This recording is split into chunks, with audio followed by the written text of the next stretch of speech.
विषय वस्तु पर चर्चा करने के लिए मुझे कहा गया है। विषय वस्तु के बारे में आप लोग बता दिया गया है कि अच्युत गुरुनिष्ठा ही भवसागर में पार लगाने का एकमात्र रास्ता है।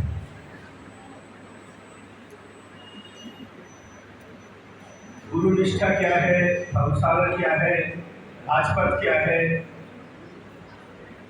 कैसे इसके पार लगेगा, आखिर क्या चाहते हैं हम और इसको चाहने के रास्ते की बाधा क्या है, इसके बारे में चर्चा हम लोगों को होती रहती है।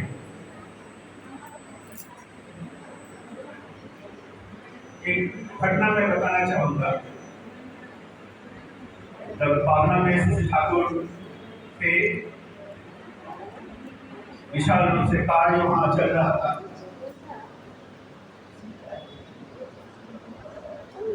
विश्वविद्यालय से लेकर प्रेस, लॉन्ड्री, स्कूल वगैरह चल रही थी। वहाँ पे ऐसा एक प्रत्यंत गांव में बिजली की व्यवस्था हुई थी, विज्ञान की चर्चाएं हो रही थी। उस विज्ञान चर्चा में या विज्ञान गवेषणा में विशिष्ट व्यक्ति थे जो ठाकुर जी के नजदीक में थे। उन पर उन्होंने ठाकुर जी को कहा कि तुम काम करो, तुम्हें कलकत्ता जाना पड़ेगा, जिसको हम लोग गोपाल मुखोपाध्याय बोलते हैं। तो जाना पड़ा। इस बीच में उनके साथ और भी कुछ लोग जुड़ गए, बोले मुझे भी चलना है, तो चलिए आप जा रहे हैं तो मैं भी आपके साथ चलूंगा, वहाँ पे और भी कार्य वगैरह है, करूँगा, आपके साथ चलता हूँ। चलिए, ठाकुर जी बोलिए क्या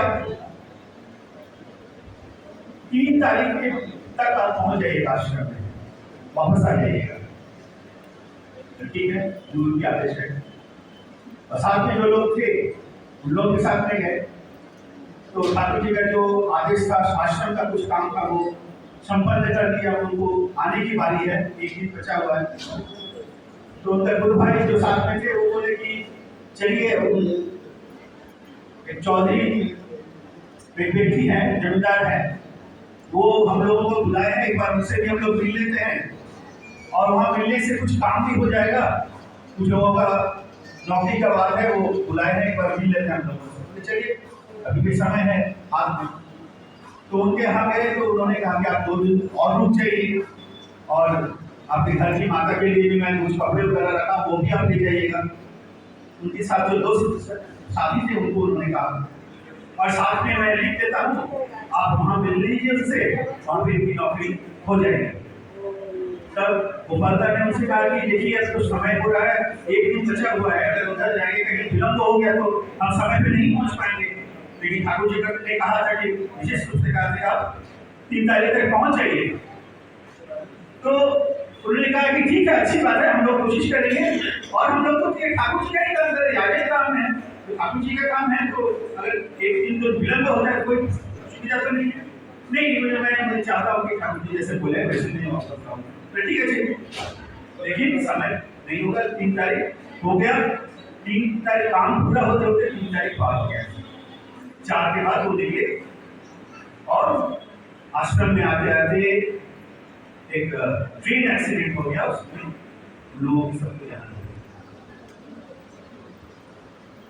आश्रम के हाहाकार मच गया, ठाकुर जी रो पड़े। तो ठाकुर जी का जो निर्देश था सबको पता था। लोगों ने ठाकुर जी से कहा कि आप ये जो दुर्घटना घट गई, आपने कहा था कि आप 3 तारीख को उनको वापस आने के लिए, शायद आपको पता था रहा होगा कि ऐसा होने वाला है, इसीलिए आपने बार बार उनको कहा था कि, लेकिन आप अगर ये आप जानते ही थे, आपने उन्हें जबरदस्ती क्यों नहीं रोका? ठाकुर जी ने कहा कि मैं अगर जबरदस्ती रोकता तो उनका काम नहीं होता। अगर उनका काम नहीं होता तो मेरे प्रति एक विरुद्ध भावना उनके मन में पैदा होता और ये विरुद्ध भावना लेके वो चलते, निष्ठा में भ्रांति होती, विघ्न होती। लेकिन इस अवस्था में जो विगत हुए, जो भावना में मेरी बात सोचते सोचते वो विगत हुए, मेरी प्रति वो निष्ठा और बढ़ गए और वो निष्ठा लेके वो बाहर गए, चले गए। ये हमारे लिए संपत्ति है। हम चाहते थे कि वो मेरी प्रति भरोसा रखे, निष्ठा के साथ वो वापस आए, निष्ठा भी रहे, उनकी यात्रा भी बरकरार रहे, मैं चाहता था।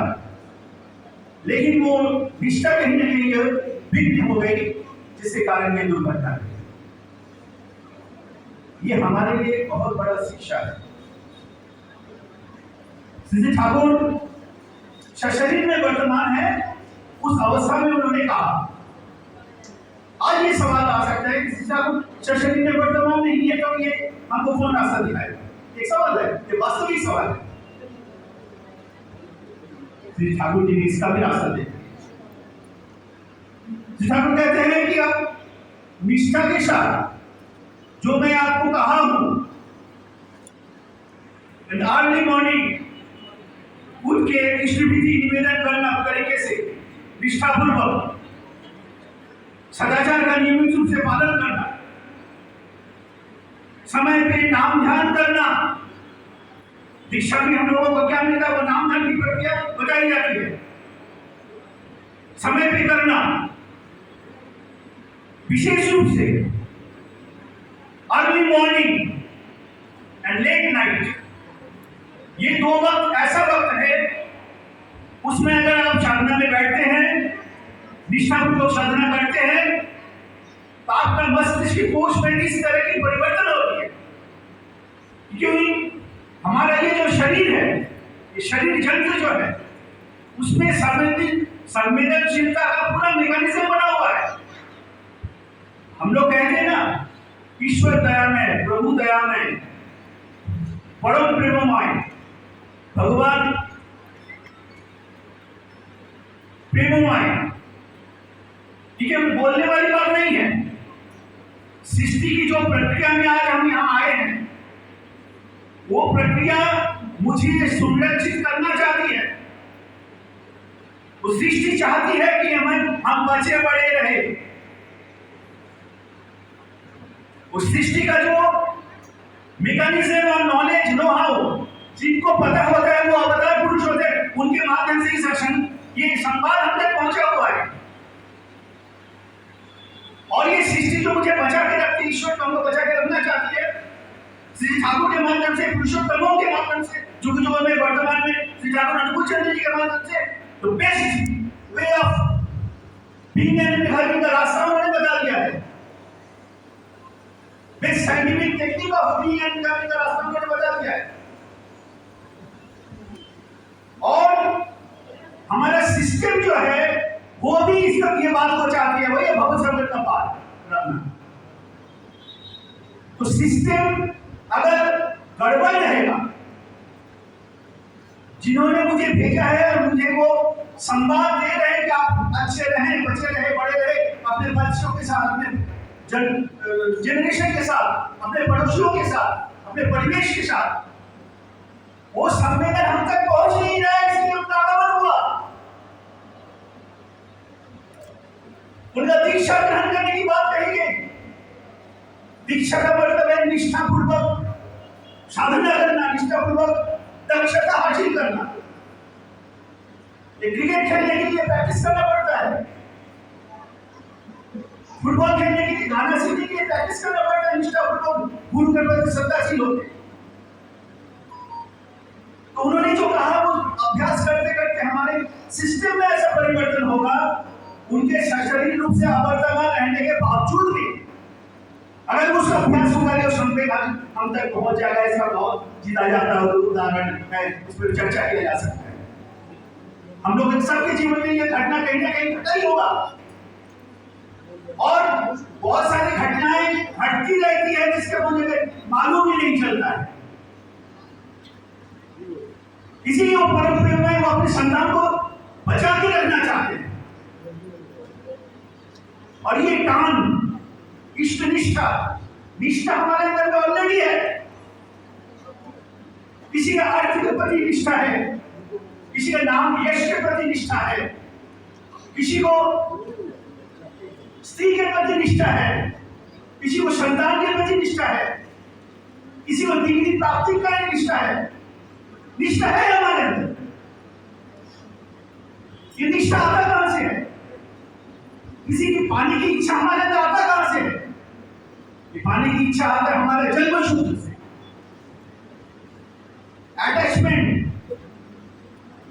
अटैचमेंट का जो डिजायर है वो हमारे जन्म सूत्र से आता है, हमारे जन्म की जो प्रक्रिया है। तो ऑपोजिट सेल का मिलन ट्रिमेंडस अट्रैक्शन से वो एक जीवन का शुरुआत होता है।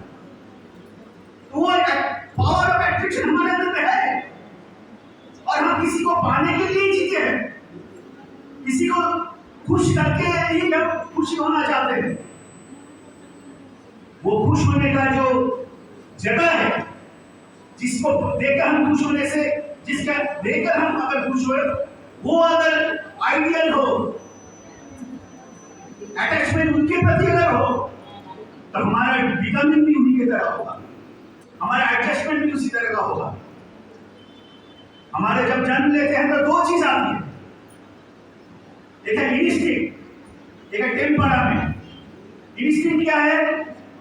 जन्म से बच्चे के अंदर देखिएगा, मान लीजिए बचपन से उसका खेलने के प्रति एक टेंडेंसी है।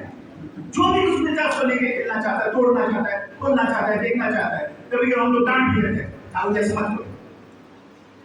उससे क्या होता है? उसका इंस्टिंक्ट है, अंदर से करने की जो प्रवृत्ति है वो टूट जाएगी। उसको मत करो, रहने दो, उसको गाइड करो। और एक टेम्परामेंट, टेम्परामेंट क्या है? आइए एक बच्चे को खिलौना दे दिए, खिलौना को तोड़ दिया, उसका टेम्परामेंट तो उसको एक नया रूप देगा। उस कैरेक्टर को किस तरह से वो अप्लाई करता है। ठाकुर जी उदाहरण के तौर पर देते हैं, बताते हैं कि गांव में जो गजड़ियों लोग होते हैं, उसके पास जब इंस्टिंक्ट और टेम्परामेंट समझ में आ जाए। कुछ गजड़ी लोग है, वो कॉमन उदाहरण देते, वो क्या है, वो इंस्टिंक्ट बाय इंस्टिंक्ट वो उसका व्यवस्था सारा दूसरे की सरिया है वो व्यवस्था वो करते हैं। और टेम्परामेंट क्या है? टेम्परामेंट के हिसाब से उसको प्रयोग करते हैं। कोई किसी को दोस्त को खिलाने पसंद खुश होना चाहता है, किसी को अपने को खाके खुश होता है, कि और किस तरीके से उसको जुगाड़ करके वो टेम्परामेंट जुगाड़ उसी क्यों कर रहा है, किस तरह से कोई चोरी करके उसका व्यवस्था कर रहा है, कोई अपने पैसे से कर रहा है, कोई किसी से मांग के कर रहा है टेम्परामेंट। तो ये इंस्टिंक्ट और टेम्परामेंट ये दो हमारे जन्म सूत्र से मिलता है। और इसको अगर सही एडजस्ट करना होगा, सही जगह पर लगाना, तो वहां पे जरूरत होता है वो इंटीग्रेटेड पर्सनालिटी। तब जाके धीरे धीरे हमारा जो अनएडजस्टेड कॉम्प्लेक्सेस है वो जाके नियंत्रित होगा। अब ये पानी में कहते हैं कि अब बांग्ला में हम लोग इसको प्राय अच्छा से मुझे बहुत ज्यादा ये फला आया था, ये पानी प्राय ये याद आ जाता है। ताच्छिल्य योगी बने बोली को भी कोई क्या नहीं, हम बड़े शैली को निमित्त होने के समय ওই খিদমতে করলি কত ভিডিও গিরে খাল ইষ্ট স্বার্থে করলে সে সব ভিতরে চলে যা। कवि, वैज्ञानिक, देश प्रेमी, लेखक, साइंटिस्ट बड़ा बड़ा आदमी बन गया है। लोग उनके वाहवाही करते हैं, उनके पीछे दौड़ते हैं, लेकिन अब देखेंगे वो बनने के पीछे कौन सा राज था। एक आदमी जब बड़ा होता है, सोकर बड़ा भी हो, उसके पीछे में मोटिवेशनल फोर्स काम करता है। कोई भी आदमी ऐसा बड़ा नहीं होता है। तो मोटिवेशनल फोर्स क्या है? कौन सा इच्छा को पूर्ति करने के लिए वो कवि, वैज्ञानिक, समाज सेवा, देश प्रेमी बना, वो इंपॉर्टेंट है, रूट है। उसी हिसाब से वो लोगों का आइडियल बन सकता है। उस दिन हम लोग संसद में चर्चा कर रहे थे रांची में, चर्चा के क्रम में वो बात आ गई। अभी जो एक तृतीय विश्व युद्ध का जो माहौल जैसा बन रहा है, तृतीय विश्व युद्ध की ओर हम लोग धीरे धीरे बढ़ रहे हैं। इसके पूर्ववर्ती तो विश्व युद्ध हुआ था 1920 के आसपास। युद्ध शुरू किया था हिटलर ने। हिटलर एक आम लड़का था, उसके अंदर में एक पूरा जर्मन जो समाज है, जर्मनी को यूनाइटेड करने के लिए ट्रिमेंडस लीडरशिप उन्होंने दिया। लेकिन वो लीडरशिप के पीछे क्या फोर्स था? हेट्रेड, यहूदियों को समाप्त कर देना है, विरोधियों को समाप्त कर देना है, उनको मृत्यु डाल देना है। उसके आधार पे उस खंडहर के ऊपर हम जर्मन सभ्यता को प्रतिष्ठित करेंगे। हम लोग आर्टिफिशियल बदले की बात करें, उन्होंने भी आज की बात कही थी, लेकिन उसका मिस इंटरप्रिटेशन, मिस यूटिलाइजेशन हुआ है। इसलिए आज ये रिलेशन के बारे में आप यूरोप में चर्चा करेंगे तो तुरंत आपको वाइप कर देगा। तो they relate that word Aryan with the Hitler's Nazi.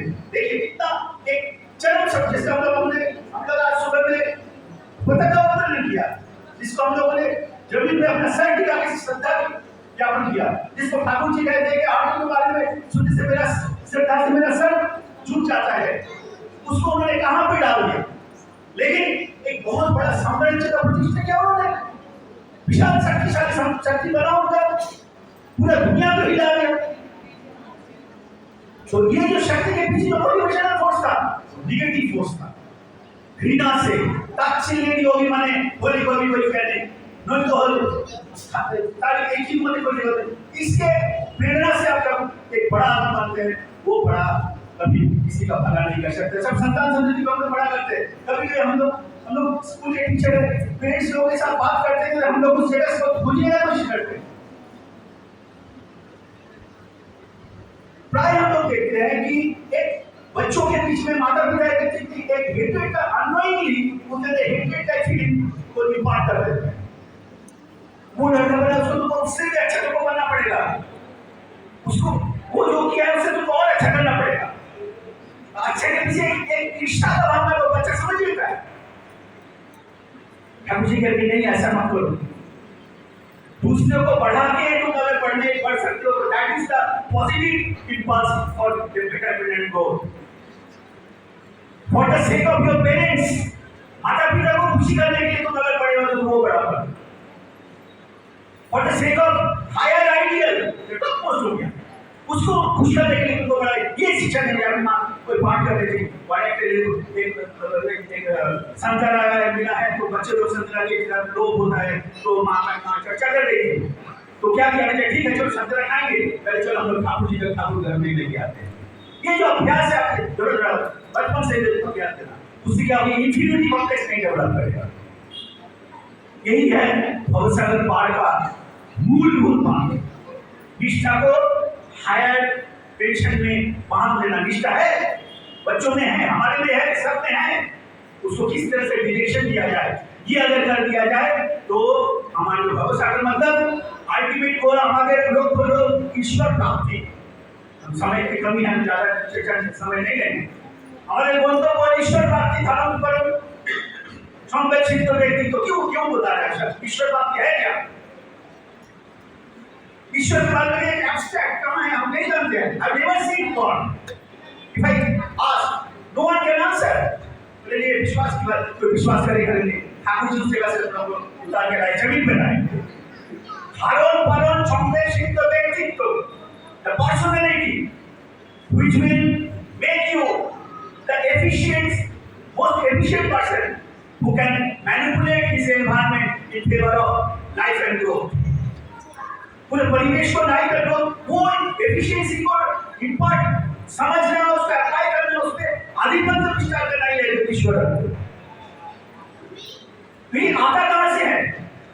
जो एफिशिएंट पर्सन है उनके प्रति निष्ठा होगा, तभी जाके आप कहते हैं। नहीं तो ये जो ताच्छिल्य जो बीमारी वो हमारे मैक्सिमम हमारे बीच में इस तरह या काम कर्म क्षेत्र में देखते देखिए, आपका अगर थोड़ा सा डेवलपमेंट होगा तुरंत पैर खींचने के लिए 10 लोग खड़े हो जाएंगे। आपका हायर अथॉरिटी को आपका जो नेगेटिव चीज है उसको जाके आके बार बार बोलेंगे, आपका अच्छी चीज को नहीं बोलेंगे। ये हम तो हमेशा देखते हैं, केवल कर्म क्षेत्र में नहीं है, हमारे परिवार में भी देखते हैं। दूसरे को आलोचना करके जितना मुझे आनंद होता है, दूसरे के अच्छा देख के जितना मेरा शरीर तबियत खराब होता है, तो अच्छा दिन से नहीं होता है। किसी का अच्छा दिन से तबियत खराब जितना होता है, उनको बेटर करने के लिए वो उतना एफर्ट हम नहीं लगाते। क्यों? इंफीरियरिटी कॉम्प्लेक्स, हम नहीं पढ़ पाए तो दूसरों को नीचे करो। लेकिन ये जो डिस्टॉर्टेड अट्रैक्शन, ये तभी जाके नियंत्रित होगा जब आप हायर आइडिया के लिए काम करेंगे। हम जो हायर आइडिया के लिए सोचेंगे, उनके प्रति हमारा निष्ठा हो, सब हमारे लिए एग्जिस्टेंशियल मैटर है। सभी को अच्छा लगता है, हम अच्छा लगता है, ये इस बोध में आ जाएंगे। इसी को कहता है ब्रह्मबोध, ये भरोसा करना बात मंदिर।